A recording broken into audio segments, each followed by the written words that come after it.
What was calling me towards sobriety at 29 was this inner voice that I've always had all throughout my 20s. Ever since my early 20s, I've always had this questioning of what my life would be like if I stopped drinking. Who could I become if I gave up alcohol?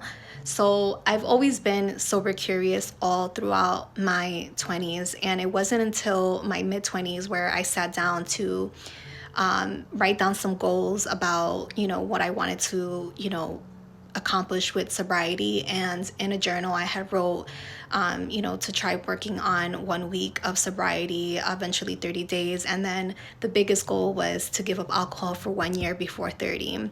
And I thankfully was able to accomplish the 1 week, 30 days, which the 30 days kind of led into like about 2 months.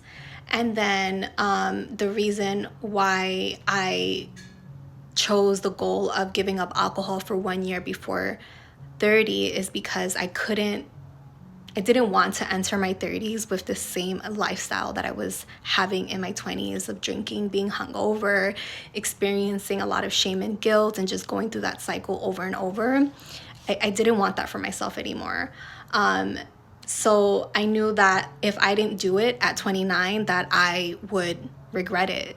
And as I was 28, going into 29, right when my 29th birthday was approaching, I thought to myself, this is it. This is going to be my only time to do it. And granted, you could give up alcohol at any age, any point in your life. But for me, it felt significant to give it up at 29. And I did it for 1 year, and that was the intention. But halfway throughout my first year of sobriety, I fell in love with it, that I continued with my sobriety. And fast forward to today, I am now 34 and a little over 5 years sober. And I'm so thankful for that inner voice that was always guiding me in my 20s, calling out for sobriety, questioning what life would be like without alcohol. Because when I used to drink, I used to daydream.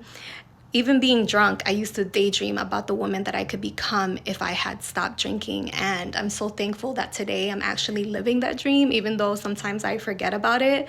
But I'm just so thankful that I had that inner voice in my 20s calling out for sobriety.